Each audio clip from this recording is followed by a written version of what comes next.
Hello नमस्ते। चलिए फिर आज हम बात करते हैं दक्षिण भारत की नदियों की सीरीज को आगे बढ़ाते हैं। और दक्षिण भारत की नदियों की सीरीज में हम लोगों ने इससे पहले गोदावरी को डिस्कस कर रखा है। देखिए पढ़ना तो पड़ेगा, अब आज नहीं तो कल।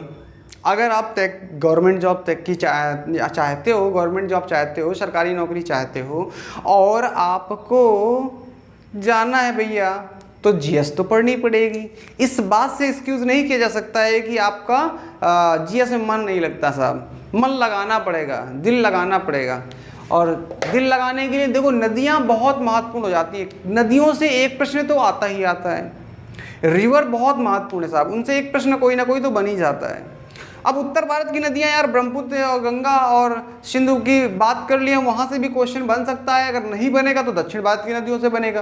तो क्यों ना हम पूरे देश की नदियों के बारे में अच्छे से अध्ययन कर लें, यही हमारा मेन उद्देश्य है। और इसीलिए हमने पूरी श्रृंखला में सब कुछ हमने कंटेंट दिया, हमें फालतू का कोई डिस्कशन नहीं किया है।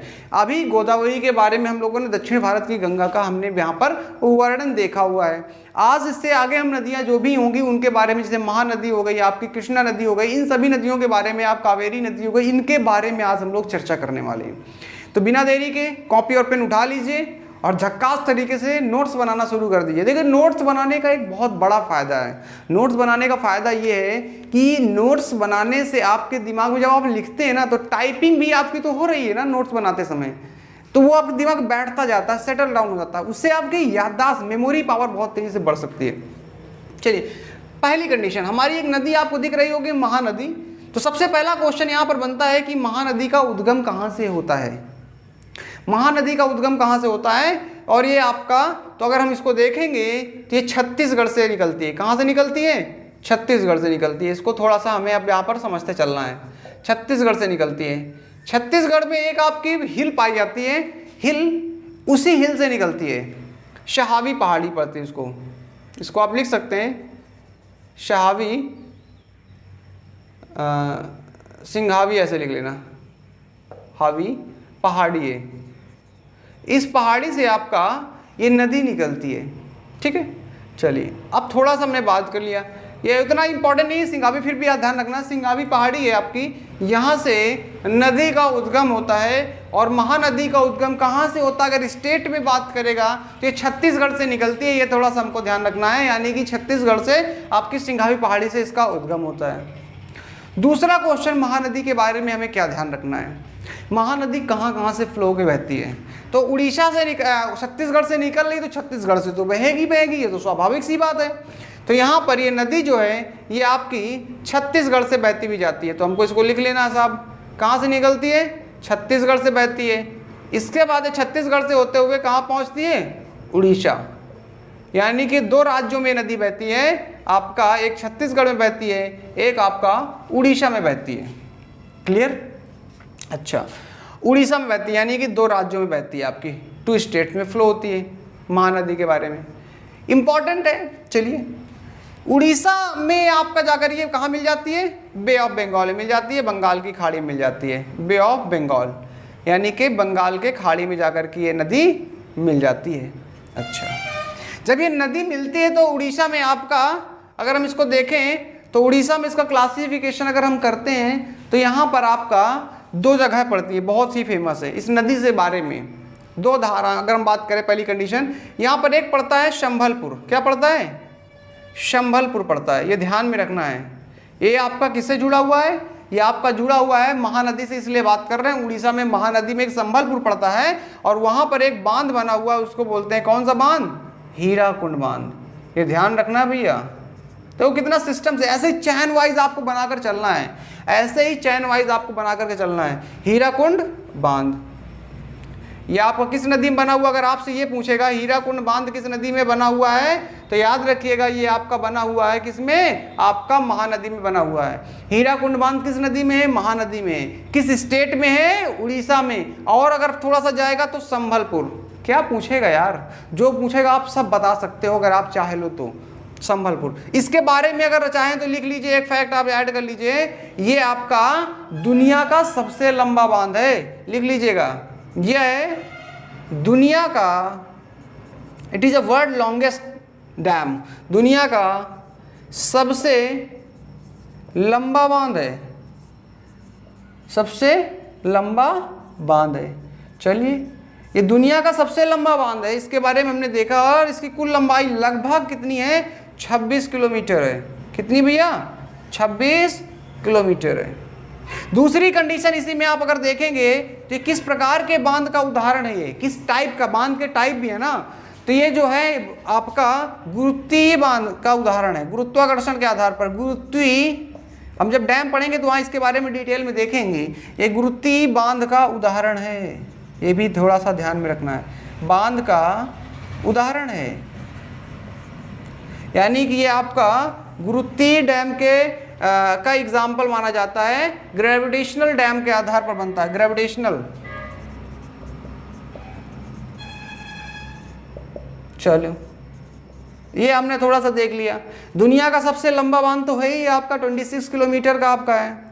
दूसरा, ये नदी जब बे ऑफ बंगाल में मिलती है तो कहाँ पर? उड़ीसा का एक जगह पड़ती है, कटक। कटक में मुहाना बनाती है जाकर के, ये ध्यान रखिएगा। यहाँ से क्या बनाती है? मुहाना बनाती है। मुहाना मतलब जहाँ से आपका बंगाल की खाड़ी में मिल जाती है, और उसके बाद ये बंगाल की खाड़ी में जाकर के मिल जाती है। देखो कितना आसान हो गया ना जनाब, कितना आसान हो गया समझना। देखो महानदी के बारे में, उद्गम कहाँ से हो रहा है? छत्तीसगढ़ से हो रहा है, सिहावी पहाड़ी से हो रहा है, 2 स्टेट बहती है, इसके बाद उड़ीसा में जाती है, फिर आपका उड़ीसा से आपका बे ऑफ बंगाल मिल जाती है। उड़ीसा में 2 इसके लिए इंपॉर्टेंट हो जाते हैं। इसी नदी पर आपका हीराकुंड बांध बना हुआ है। तो हीराकुंड बांध कहाँ बना हुआ है? संभलपुर में बात करेंगे, स्टेट पूछेगा तो उड़ीसा आपका आ जाएगा। तीसरी कंडीशन हीराकुंड के बारे में अगर हम देखेंगे तो दुनिया का सबसे लंबा बांध है, 26 किलोमीटर आपका है, गुरुत्वीय बांध का उदाहरण आपका माना जाता है। यार क्या दिक्कत है? किसी प्रकार की कोई समस्या नहीं होती। चलिए अब आते हैं साहब, इस पे क्या है साहब? इस पे क्या साहब? इसकी सहायक नदियों पर आते हैं थोड़ा सा, इसकी सहायक नदियों में आते हैं। तो इसकी सहायक नदियों में आपका तेल, एक इसकी सहायक नदी है, तेल नदी है, तेल नदी है इसकी, तेल इसकी नदी है, इसकी सहायक नदी है। हसदेव इंपॉर्टेंट है, हसदेव नदी, ये इसकी सहायक नदी है, इनको थोड़ा सा ध्यान में रखना है। हसदेव हो गया, तेल हो गया, ये महानदी की सहायक नदियों में आती हैं। क्लियर? अच्छा, अब हमने देखो यहाँ पर दक्षिण भारत में महानदी को कंप्लीट कर लिया है। नोट करो यार, फटाफट नोट करो, किसी प्रकार की कोई दिक्कत नहीं होनी चाहिए। इनको नोट अपनी कॉपी में जरूर करते जाओ। नहीं नोट कर रहे हो, स्क्रीनशॉट करके आप पीडीएफ बना लो, पीडीएफ बना के आप रख लो। जब भी आपको रिवीजन करना है, आपने पीडीएफ खोला, फटाफट आपने रिवीजन कर लिया। पढ़ना यार बहुत आसान है, अगर नहीं नोट करना चाहते हो, अगर नोट करते हो तो द बेस्ट है, बहुत ही अच्छी बात है। अब हम चलते हैं दूसरी नदी की ओर। दूसरी नदी हमारी कौन सी है? कृष्णा नदी। तो इसके बाद हम लोग बात करेंगे किसके बारे में? कृष्णा नदी के बारे में बात करेंगे। तो आशा करते हैं ये आपको कंप्लीट हो गया होगा, इसको आपने नोट जरूर कर लिया होगा। ठीक है, चलो शुरू करते हैं। इसको मैं इरेज कर दूं, ठीक है। अब मैं इसके बारे में थोड़ा सा बात करता हूं दूसरी नदी के। चलो, इस नदी के बारे में हमने यहाँ पर डिस्कशन कर लिया। अब अगली नदी हमारी आती है कृष्णा नदी। कृष्णा नदी भी बहुत ही महत्वपूर्ण हो जाती है एग्जाम पॉइंट ऑफ व्यू से, एग्जाम पॉइंट ऑफ व्यू से ये भी काफ़ी महत्वपूर्ण हो जाती है। ठीक है, अब इसके बारे में ज़रा समझते हैं। अगली जो हमारी दक्षिण भारत की नदी है वो है आपकी कौन सी? कृष्णा नदी।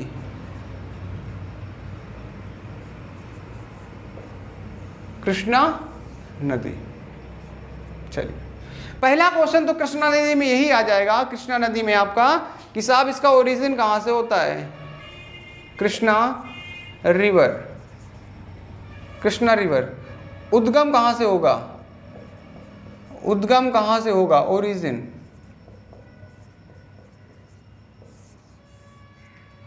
पहला क्वेश्चन, उद्गम कहां से होगा? दूसरा, फिर चलो पहले बात करते हैं, इसको पहले उद्गम देखते हैं, फिर उसके बाद कहां से बहती हुई आपकी जाती है वो अलग कंडीशन है, इसके बारे में हम देख लेंगे। इसमें कोई इतना बड़ा टेंशन वाली बात लेनी नहीं है अपने को। कृष्णा नदी का उद्गम जो होता है ना, ये महाराष्ट्र के महाबलेश्वर से होता है। कहां से होता है भैया? महाराष्ट्र के महाबलेश्वर से होता है, महाबलेश्वर से निकलती है, महाराष्ट्र के महाबलेश्वर से निकलती है। ये थोड़ा सा ध्यान रखना, निकलती है, ये आपको थोड़ा सा ध्यान में रखना है। पहली कंडीशन अगर आपसे उद्गम पूछेगा तो आपको ध्यान में रखना है कृष्णा नदी का उद्गम कहाँ से होता है, महाबलेश्वर से होता है। यही आपका इंपॉर्टेंट पॉइंट है। पहली चीज महाबलेश्वर से इसका उद्गम होता है। इसके बाद आपका किस स्टेट से निकलती है अगर आती है तो ये महाराष्ट्र से निकलती है। ठीक है, अच्छा इससे दूसरा फैक्ट और क्या बनने वाला है, बहुत इंपॉर्टेंट नदी है आपकी ये आपकी कह सकते हो भारत की तीसरी सबसे बड़ी नदी है, ये भी आप कह सकते हो भारत की तीसरी सबसे लंबी नदी है, तीसरी सबसे लंबी नदी है, ये याद रखना है आपको। ये आपकी भारत की तीसरी सबसे लंबी नदी है, ये थोड़ा सा ध्यान रखिएगा, तीसरी सबसे लंबी नदी है। लंबाई अगर आप नोट करना चाहते हैं नोट कर लीजिए, लेकिन एग्जाम में जल्दी पूछेगा नहीं, कभी नहीं एग्जाम में आता है, लेकिन फिर भी आप नोट करना चाहें लिख लीजिए। 1400 किलोमीटर इसकी कुल लंबाई है, और इससे पहले हम लोगों ने गोदावरी को देखा था तो 1465 किलोमीटर थी, 1465 किलोमीटर। इसकी कुल लंबाई कितनी है, 1400 किलोमीटर है। लेकिन महत्वपूर्ण बिंदु क्या है आप जरा समझते हैं। इसका जो इंपॉर्टेंट फैक्ट है वो ये है कि साहब ये गोदावरी के समानांतर बहती है। यह है इंपॉर्टेंट फैक्ट है, बात करते हैं क्यों। यह गोदावरी के, यहाँ पर एक क्वेश्चन बनता है, गोदावरी के समानांतर यानी कि पैरेलल बहती है, पैरेलल बहती है, समानांतर बहती है। यह गोदावरी के पैरेलल बहती है, समानांतर बहती है। और गोदावरी के समानांतर बहती है तो याद रखिएगा यहाँ पर एक और फैक्ट इंपॉर्टेंट हो जाता है।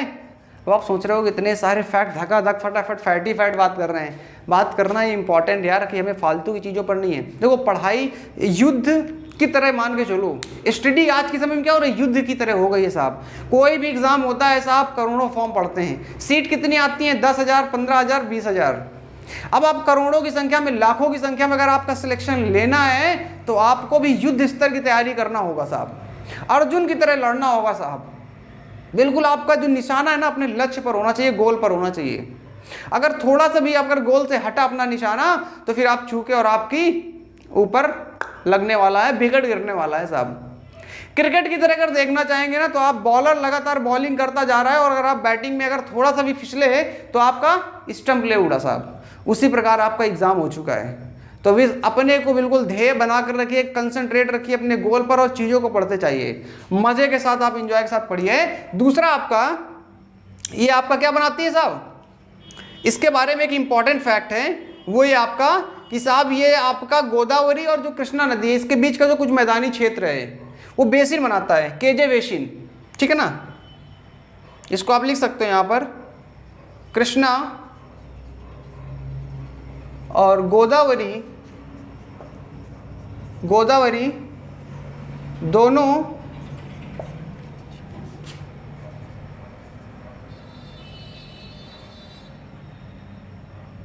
केजी बेसिन का निर्माण करते हैं।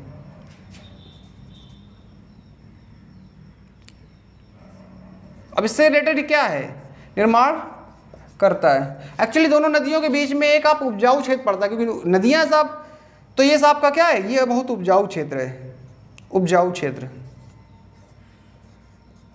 और चावल की फसल के लिए तो बहुत ही महत्वपूर्ण होता है, धान कह सकते हो, चावल नहीं, धान की फसल के लिए महत्वपूर्ण है, के लिए महत्वपूर्ण है। और यही कारण है इसे महत्वपूर्ण है, और यही कारण है कि इसे आपका आंध्र प्रदेश में धान का कटोरा कहा जाता है। इसे आंध्र प्रदेश, समझते जाओ सारे पॉइंट, आंध्र प्रदेश में धान का कटोरा कहा जाता है, कटोरा कहा जाता है, राइस ऑफ द बाउल, ये sorry rice of the bowl, bowl of the rice, उल्टा हो गया statement, bowl of the rice, धान का कटोरा कहा जाता है, ये ध्यान में रखिएगा केजी बेसिन को। चलिए थोड़ा सा ये हमारे समझ में आ गई चीजें। अच्छा अब हम थोड़ा सा और आगे बढ़ते हैं साहब। ये जो कृष्णा नदी है इससे रिलेटेड और क्या फैक्ट हो सकता है? जब हम इसके बारे में बात कर रहे हैं तो साहब इससे रिलेटेड और फैक्ट बन सकता है। क्या बन सकता है साहब? ये नदी कहां से होकर बहती है? फ्लो बताइए इसका क्या है? तो फ्लो इसका जरा देख लेते हैं साहब, कहां से कहां होकर के नदी बहती है। तो निकल तो भैया महाराष्ट्र से रही है ना, ये महाराष्ट्र से निकल रही है, तो महाराष्ट्र हो गया। भैया देखते जाओ ये नदी कहां से निकल रही है? महाराष्ट्र से निकली। महाराष्ट्र से जब निकलती है तो महाराष्ट्र से निकलने के बाद ये कर्नाटक में जाती है। कहां जाती है? कर्नाटक। कर्नाटक कर्नाटक के बाद ये नदी कहां जाती है? तो इसको ध्यान रखना है, ये नदी आपकी तेलंगाना में जाती है। वही आपका तेलंगाना 2 जून 2014 को इसको निर्माण किया, मतलब आप बनाया गया था एक नया राज्य आंध्र प्रदेश से अलग करके। कांग्रेस की सरकार थी उस समय। वो बात अलग की है कि बाद में आपका बीजेपी की सरकार आ जाती है, ठीक है, वो मुद्दा आपका नहीं है, अपना नहीं है। तेलंगाना बीजेपी की, हाँ ठीक है। चलिए इसके बाद आपका तेलंगाना हो गया। तेलंगाना के बाद इसमें आंध्र प्रदेश लिख लीजिए, आंध्र प्रदेश। और इसके बाद आपका ये बंगाल की खाड़ी में मिल जाएगी आकर के, बे ऑफ बंगाल में। क्लियर? तो इस प्रकार हमारे नदियां हैं। कितने स्टेट से बह रही है? 1 2 3 4, यानी कि 4 राज्यों से बहती है नदी आपकी। 4 स्टेट से आपकी बहती है, 4 राज्यों से बहती है, 4 स्टेट से। ये हमने इसको देख लिया। अच्छा अब क्वेश्चन तो एक और बड़ा फेमस क्वेश्चन बनता है यार, कि ये बताओ कि इसकी सहायक नदियां कौन कौन सी हैं। और क्या क्वेश्चन बन सकता है? तो इसकी ट्रिब्यूटरीज से क्वेश्चन बन सकता है आपका। तो यार चलो उसको भी कर लेते हैं, थोड़ा सा इसको इरेज कर लेते हैं किसी जगह पर और उसको ज़रा लिख लेते हैं इसी के बारे में थोड़ा सा। यहीं पर हम थोड़ा सा लिखने का प्रयास करते हैं इसको थोड़ा सा, ठीक है साहब थोड़ा समझना बात, मुद्दे की बात समझना ज़रा। यहाँ पर अगर हम बात करें तो कृष्णा नदी में, अब इसके बारे में क्या बात कर रहे हैं साहब? सहायक नदियों की बात कर रहे हैं। किसके बारे में बात कर रहे हैं? सहायक नदियों के बारे में बात कर रहे हैं। सहायक नदी कौन कौन सी है, ट्रिब्यूटरी कौन कौन सी है? तो सबसे पहली नदी, एक नदी आपने नाम सुना होगा, उसका नाम है भीमा नदी। एक नाम सुना होगा तुंगभद्रा। दोनों अलग अलग नदी हैं। तो पहले समझते हैं भीमा नदी के बारे में। एक इंपॉर्टेंट, ये दोनों की दोनों आपकी कृष्णा की सहायक नदियां हैं। तो पहली एक कंडीशन आप लिखिएगा, भीमा नदी। क्या लिखना है साहब? भीमा। ये आपकी क्या है? सहायक नदी है। अब यहाँ से आप चैन बना लीजिए आप, ये क्या है? आपकी सहायक नदी है। कैसी सहायक नदी है? इसको थोड़ा सा और इरेज कर देता हूँ मैं इधर, क्योंकि लिखने में हमें दिक्कत ना हो। इतनी तो हमारे पास जगह होनी चाहिए लिखने के बारे में, ठीक है। भीमा नदी ये आपकी कृष्णा की सबसे लंबी सहायक नदी है। यह कृष्णा की सबसे लंबी सहायक नदी है।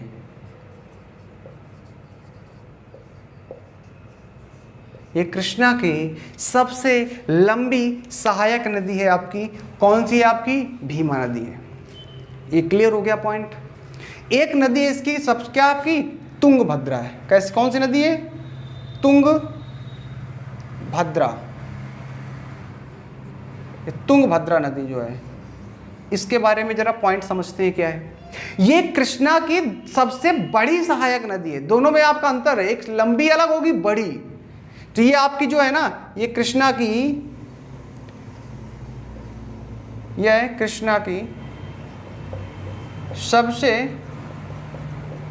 बड़ी सहायक नदी है। सहायक नदी है। ये 2 नदियों से मिलकर के बनती है।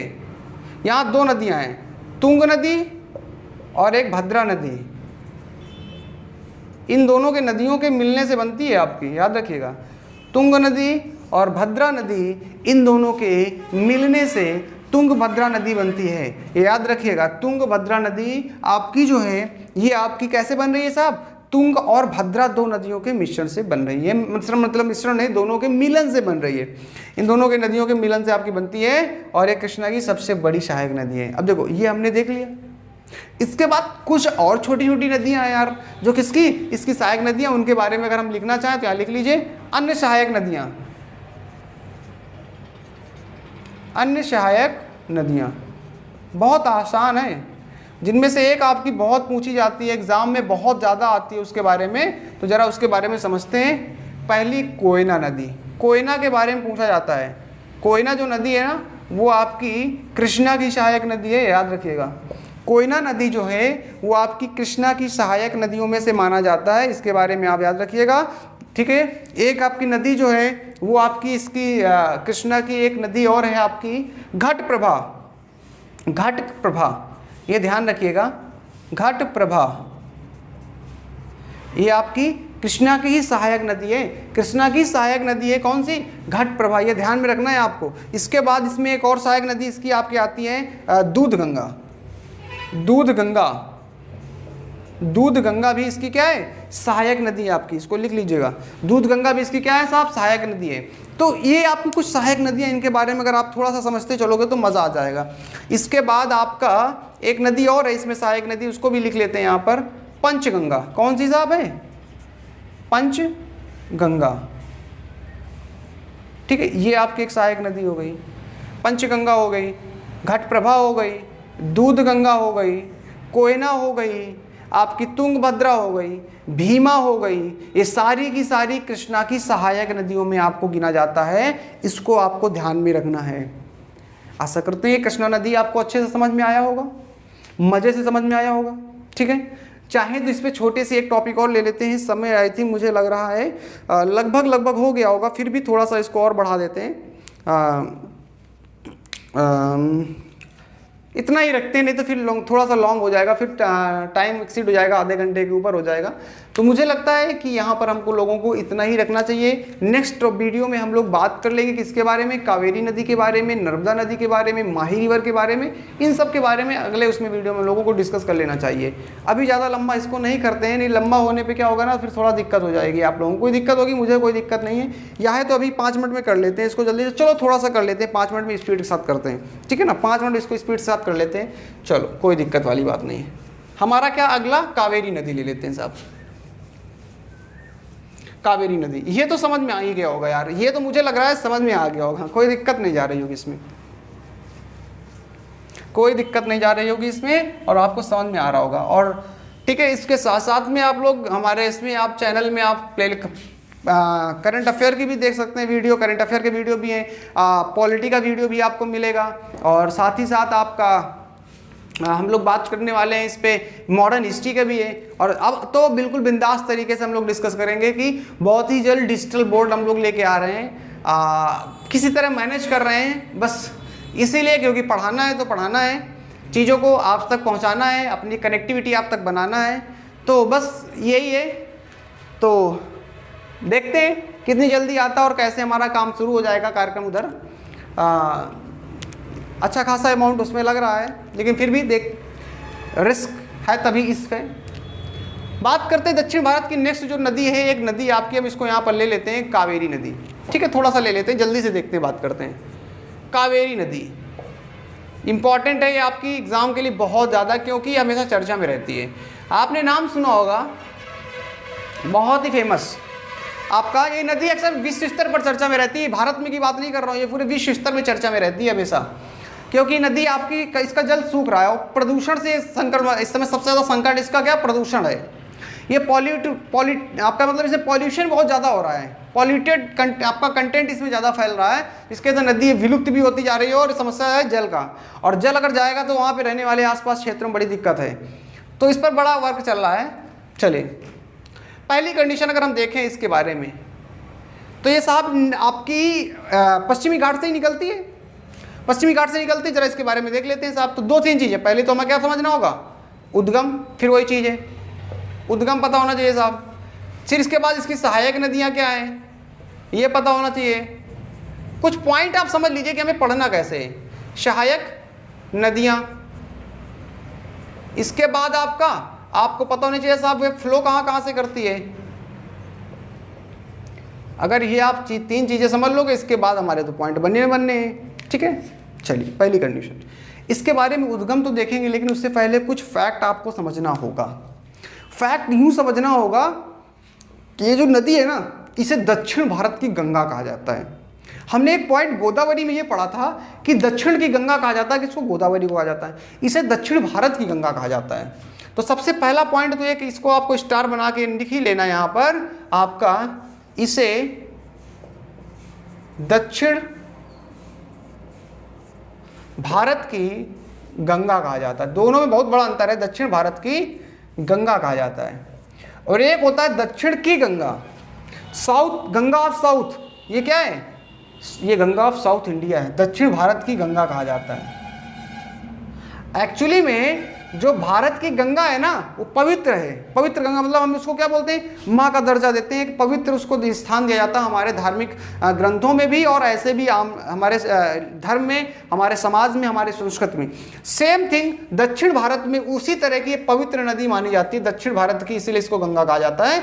जैसा गंगा हमारे उत्तर भारत में है, उसी प्रकार कावेरी नदी का जो स्थान है गंगा के तरह ही माना जाता है पवित्र दक्षिण भारत में, और यही कारण है कि इसे हम दक्षिण की गंगा कहते हैं। ये हमको थोड़ा सा समझने वाली बात है। अच्छा, अब मुद्दे की बात ये है कि साहब इसका उद्गम कहाँ से होता है, ये थोड़ा सा देख लेना हमको। इसको कोई दिक्कत वाली बात नहीं, इसको आप इसे लिखे रहिए, दक्षिण भारत की गंगा कहा जाता है, इसे गंगा के समान है।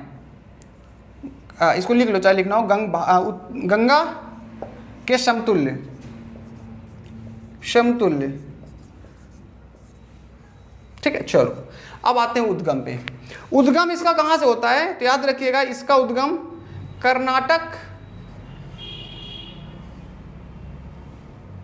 कर्नाटक के पास एक आपका पहाड़ी है, ब्रह्माणी पहाड़ी, ब्रह्माणी पहाड़ी से होता है। इट इज ए हिल, ब्रह्माणी हिल से होता है, पहाड़ी से होता है। क्लियर? यानी कि ये कह सकते हैं आप कि जो नदी है ये आपकी ब्रह्माणी के पास, आपका कर्नाटक के पास ब्रह्माणी नदी है, वहां से इसका उद्गम होता है। चलिए ठीक है। इसके बाद इसमें और क्या फैक्ट हो सकता है साहब? अब जरा सा समझते हैं। यानी कि हमने इसका सोर्स देख लिया कि साहब जो सोर्स है इसका वो आपका ब्रह्माणी हिल है, कर्नाटक से इसका होता है सोर्स। दूसरा पॉइंट अगर इसमें हम देखेंगे तो साहब ये जो नदी है ना, ये 2 राज्यों से होकर के बहती है। ओनली 2 स्टेट, 2 स्टेट से फ्लो करती है। कहाँ से? कर्नाटक से निकलती है, और कर्नाटक से निकलने के बाद ये तमिलनाडु पहुंचती है। कहाँ पहुंचती है? तमिलनाडु पहुंच जाती है भैया। अच्छा, ये लो तमिलनाडु पहुंची, और जब तमिलनाडु पहुंचती है ना तो वहाँ से भैया कहाँ मिल जाती है? बे ऑफ बंगाल में मिल जाती है। कहाँ मिल जाती है? बे ऑफ बंगाल में मिलती है जाकर के। यानी कि ये कर्नाटक से होते हुए, तमिलनाडु से होते हुए आपकी बे ऑफ बंगाल में जाकर के मिल जाती है। क्लियर? अच्छा, अब देखो ये तो हमारा कितना आसान हो गया इसको समझना, कर्नाटक से तमिलनाडु और बे ऑफ बंगाल में। लेकिन इसका जो जल है ना, जल, इसका 3 राज्यों में विभाजन होता है जल का। ये थोड़ा ध्यान रखने वाली बात है।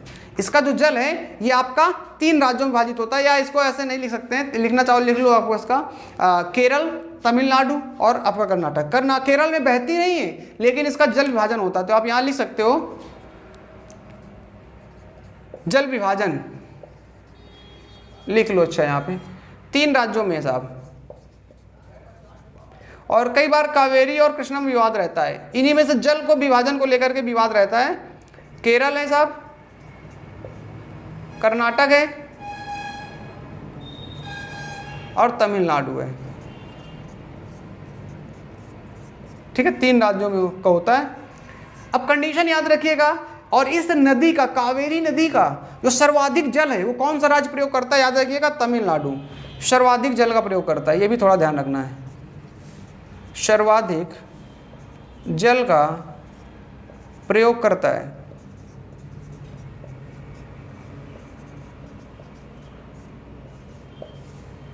ये ध्यान में रखना है हमको।